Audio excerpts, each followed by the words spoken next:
itong mangyayari. Thank you. Congressman Chanco din, Congresswoman. Mr. Chair, yun na nga ang problema, no?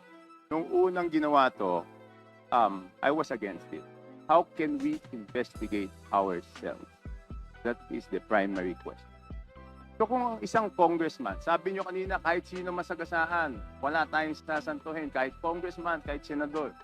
Eh kung ang congressman hindi pa pwedeng maging resource person at hindi natin pwedeng pa-testify under oath, eh di ibig sabihin sa usapang to, exempted ang congressman.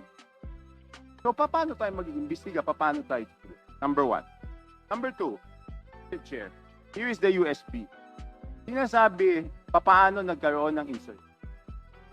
Under the name of Congressman Saldico, ang insertion sa BICAM as proponent siya is 13,803,693,000. And we do not want to invite him as a resource person.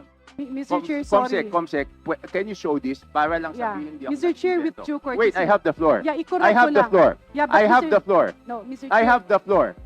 Just to, on the I have record, the floor. On the record, Mr. I Chair, have the floor. we did not refuse Suspend. to I invite. have the floor. Mr. Chair, motion to suspend. Mr.